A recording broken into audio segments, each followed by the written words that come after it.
and Grace here, and I had planned to do a completely different video today, but at the moment I'm on a 6-week course with the Church of England, crossing the T's and dotting the I's.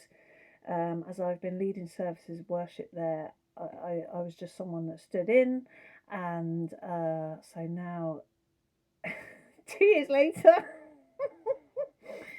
doing the course, and whilst I'm not at any point signing up to be a full fully paid up member of the Church of England, it is the way I was sent to that church by a higher calling, for sure. And I've ended up sort of in a little community there with a small like handful of ladies. There's like 5, 6 that come at 8:30 on a Sunday, and about 4 of us that go, or 5 of us that do contemplative prayer before that.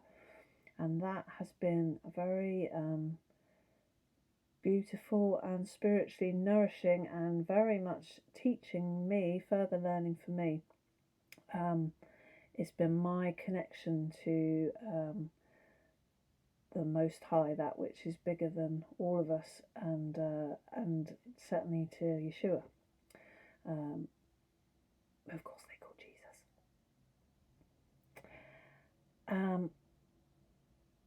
So for my homework, each week you have to do homework in preparation for the next class. And so today, course is tonight, so I'm mad with doing my homework today, obviously. And I had to create a prayer station. Well, actually, reading back now, well, no, you did have to create it, actually, because you had to put a photo in of it. So obviously you have to create it to do the photo. And my inspiration was, this is a stained glass window of it, but I really love that painting, and I've got it on a postcard somewhere. Can I find it? No, I can't. So anyway, I printed that out, doing one of the old sneaky little screenshot things and expanding it and putting it in Word. That's about the level of my IT skills. Anyway, I've got my beautiful icon painting that I did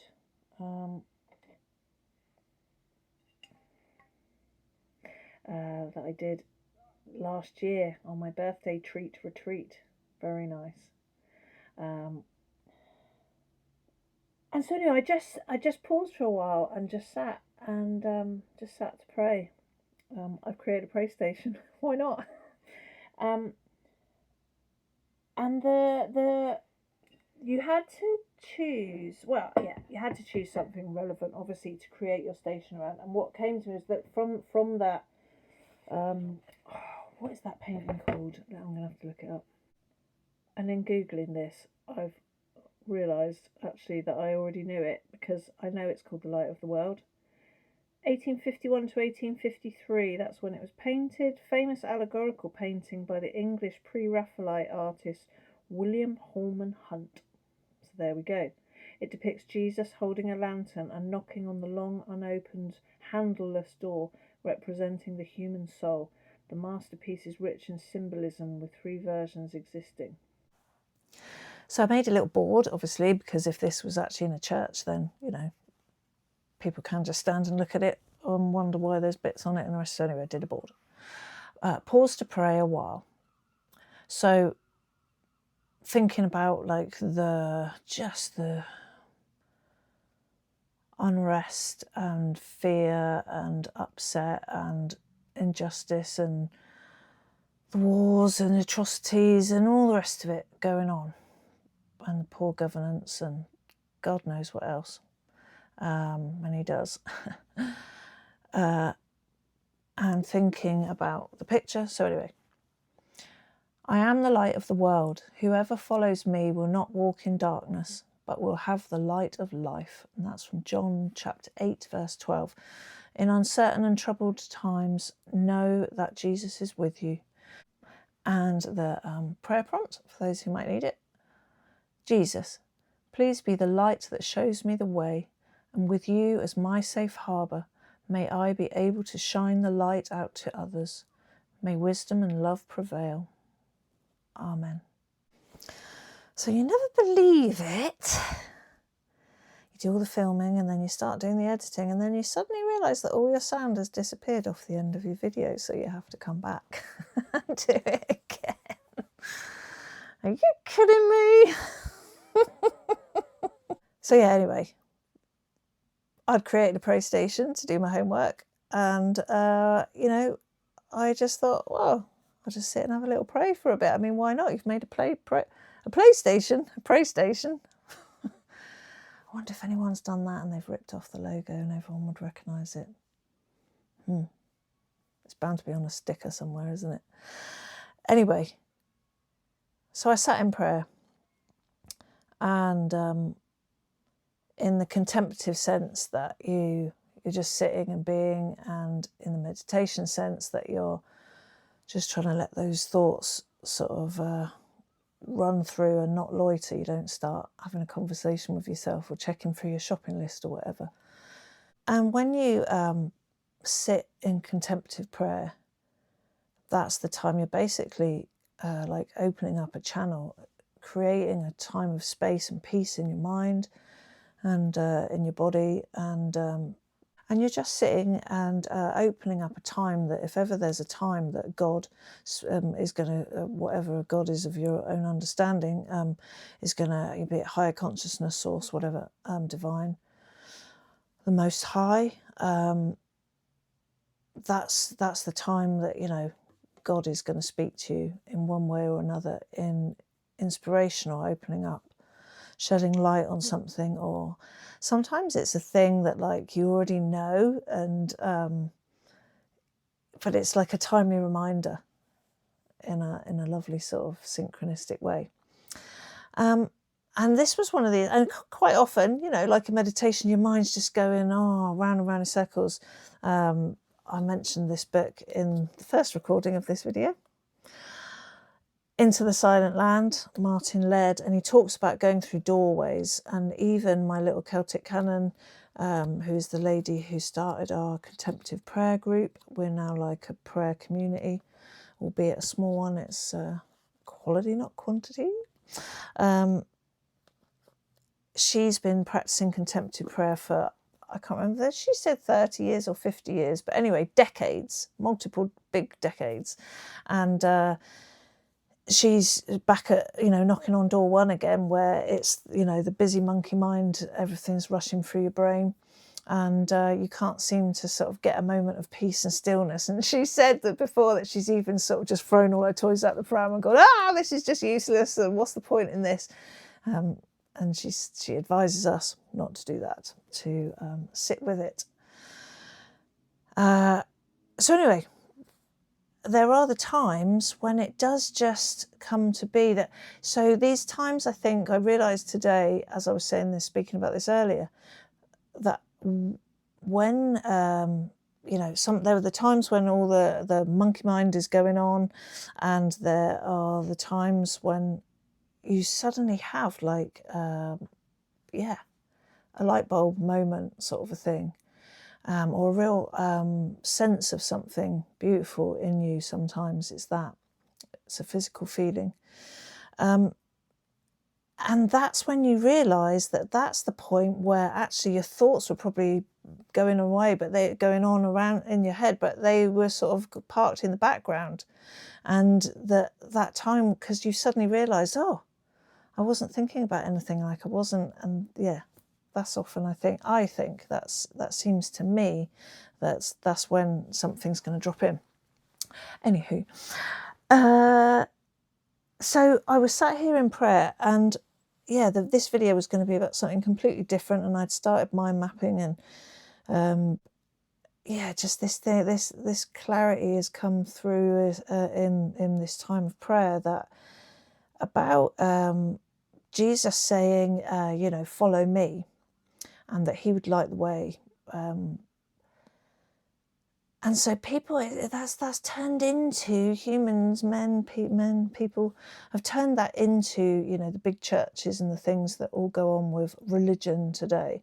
For Jesus, it was just the way. It wasn't about, yes, it was about sitting in a prayer together. And I guess, I want to get into my Bible study, which is going to happen, about did he really ask to be worshipped? Anyway, on what form? But anyway, I'll look into that another day.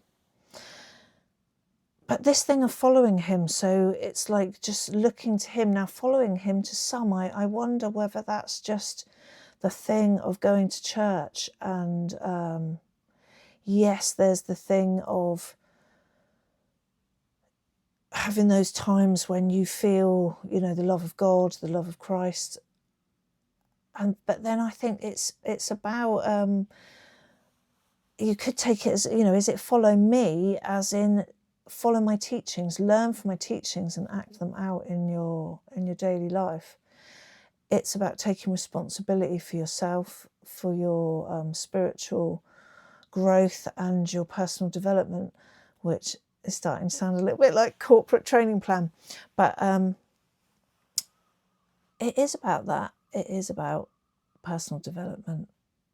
And that comes through, certainly through spiritual exploration. And when I say exploration, I think I mean as well practice. It is, if there's one thing that, you don't want to go to church, say, you're not up for that. And you can call it meditation, but I suppose this is through what I've learned in my life. Meditation is something that I learned through the Kadampa tradition, going to Kadampa tradition classes. And so meditation was single-pointedly focusing on one thing. And that would be, in the first 20 minutes of the classes there, that would be sitting in silence with the breath, focusing on the breath. In the second meditation of 20 minutes, that would be meditating on the teaching that you've just had. And the thing, of course, the thing about that being the Buddhist thing is there wasn't this focusing on God. There wasn't this, potentially, I guess, it was opening yourself up to higher consciousness. It wasn't said like that, even though that is what a lot of, the Buddhist practices are about.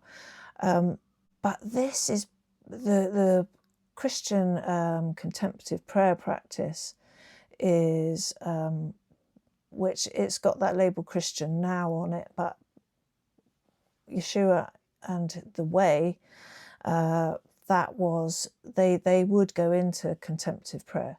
It's the same thing. It's got different names. And you're single, you're not single-pointedly focusing on God at all. You're just trying to put yourself in a state of peace, in a time of silence. And if there is an aim as such, I kind of feel it's quite Tao, really. It's quite Taoist. There's not an aim to point to God, but it's if it's opening up a channel, a time, then space that if God is going to, like I said, if he's going to say anything to you, it would be then. So yeah, it's rooted in the higher something, be that a part of ourselves or a separate God or a, Father of all or whatever. So yeah, if there's one thing that I would encourage you to do, it's sit in contemplative prayer. It's a really cool thing. So yeah. And that is basically, this is what Jesus was pointing to, may your eye be single. And Bill Donahue, bless his heart, he would say, he does talks where he's talking about it being your third eye. He's also talking about the pineal gland, which is the right hemisphere of the brain, which again, Yeshua would say, go to the right side of cast your nets to the right side of the boat. And a lot of things were on the right or on the east side, east sets, sunsets, that's in the right. So this, Dr. Ian McGilchrist, I think it is, who does the brain, he does a lot of studies and talks a lot about the left side of the brain and the right side of the brain, as do lots of other people, but those two come to mind. Ian McGilchrist has done the science on it. If I've got that name wrong, I'll put it in there. The right person is, I think it's him. the left brain, carnal mind, ego, critical thinking, or, thoughts and day-to-day stuff, decision making and that sort of thing. Right side is when you're clicking over in meditation and contemplative prayer, that's when you're opening out the right hand side, and that is when if you're going to have a connection with divine higher self, whatever, it's going to be when you're into that right side. And I watched a thing the other day, I didn't realise the brain, this woman, I think it was a TED talk, and she actually is a neurologist, neuroscientist. Anyway, she had someone bring in a brain on a tray. And it really does, like, she shows it in two parts. I never really thought that, but anyway, it is so. So yeah, Jesus talks about making your eye single and going within, and he's basically talking about contemplative prayer. The hesychasts, there are still hesychasts around, but traditionally, and I guess they still do it now, they kind of like tuck themselves up in a ball, holding their knees, and they rock backwards and forwards, saying the Jesus prayer, and they just do that on repeat. That's another way they're in contemplative prayer. They're in times. I mean, there's people of all different faiths that are finding different ways to connect with this higher something. But basically, they are all forms of meditation and contemplative prayer. So if there's one thing that you can take from this video, it would be to just take some time a day. 20 minutes is really like, you want to start going for 20 minutes. A few minutes a day is better than nothing, absolutely. 20 minutes it's not your optimum, maybe. Some people go mad and they do an hour every day, but they seem to say that they need to do that hour when they start that sort of level of practice. I some days it's lots of minutes, some days it's not very many minutes. This is life, and it's how long sometimes you can stick the brain going. Different times a day help. Sometimes in that sort of sunset time, that can be a really good time to. And Bill Donahue would say that he when he would have his groups meditating, they would be doing that in the dark.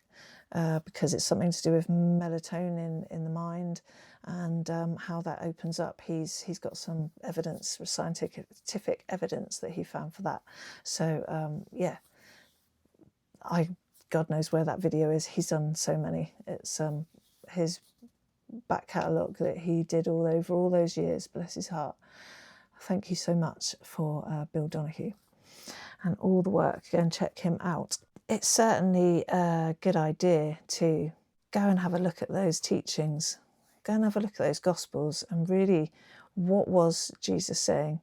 Like, read them, take it literally. Take those accounts as literal and actually happening, and just read literally what he said, and just see what you get from that about who he is and where he came from. And Israel Anderson, he set some questions. As usual, I have them to hand. New Testament, 5 questions. What did Jesus Christ say about himself? What did he say about his Father? What did he say about what he came to do, where he came from, and what will soon take place? So this video is just like got right off track. It's not what it started out to be. And then, of course, I've had to come back and re-record this. I don't know. It's a nice short one. Maybe I've been thinking I want to maybe get back into doing them every week, and nice short ones is maybe the order of the day. So yeah, give it a thumbs up if you think that's you want it in bite-sized bits. Obviously, some of the studies I do, it just opens up to like a really long video, and that's just kind of how it is, because I have learnt so much, and you start talking on one thing and it opens up to remembering lots of other things. Take home from this video, yeah, we are in crazy times, and things at times will probably get more hairy or more scary. But it really is like people like Pam Gregory, the astrologer, and there are so many people, if you want to call it New Age, call it New Age, but there are a lot of people who are doing lots of work that, you know, talking about frequency and our energetic states and our states of consciousness. And in actual fact, that is really what Jesus was talking about. And there's amazing people like Father Sean Lahiri, I can never say your name, man, sorry. Oh God, I really need to like look up a video where someone says it and then I record it and get it drilled into my brain. But yeah, all these people, they're talking about actually things that Jesus is very much talking about: consciousness, looking within you, let your eye be single, go into those states of meditation, and that all the answers are within you, that there's nothing new on earth. Jesus is talking about all these sorts of things. And in that way, what he was teaching is that it really is the light. It's shining the light on things that have been either long hidden or we've just been asleep to or something. I don't know. A bit of both, probably. It's always a bit of both, isn't it? That's duality for you. Find the middle ground. Have a bit of both. So yeah, it's a case of really, I've talked about this in other videos. I've done a whole video on it. Just not living in fear anymore. Raising your state of consciousness. Pam Gregory, I wrote down a note that I'd made from one of her videos about a book. Oh, where is it? The Choice by Edith Eger. And this is a lady who in her childhood was put into a concentration camp, and pretty soon after entering the first one, I believe she was in 2, she quickly realised that it was about her attitude, her thoughts, her positivity, her state of, you know, pushing on through, that she made that choice from very early on, and she saw that that was going to be the only way that she survived, and she did survive. And this book is about, apparently it's a tough read. There are not any funny moments in it, but even Desmond Tutu's done a little thing. One of those rare and eternal stories that you don't want to end and that leave you forever changed. There you go. That's what Desmond Tutu said, and he was a legend. So yeah, we are living in times of hairy scariness, but yeah, just focus on, with spiritual practice like contemplative prayer, is nourishing the light within. And when the light within grows, it's banishing fear, and also it's shining out to others. And that's what we need right now in the world, is lots of beacons of people that are shining their light and able to, because they have done some work in, and I call it work. It's work as in, you know, you should be rocking up and doing it every day. Yeah, it's in that way you could see how it's would make changes in the world if more and more and more of us were like that. You cannot fight, I can't remember who said it, you cannot fight against darkness and dark forces. You know, you just banish it by expanding more light. God, I hope this is still not sound. Peace be with you. Take care. Thank you so much for watching my channel, The Ring of Roses. If you think this was enjoyable, useful or helpful in any way, I'd be very grateful if you could help me out by tapping that thumbs up button underneath the video or becoming a subscriber on here. Hopefully I'll see you another day.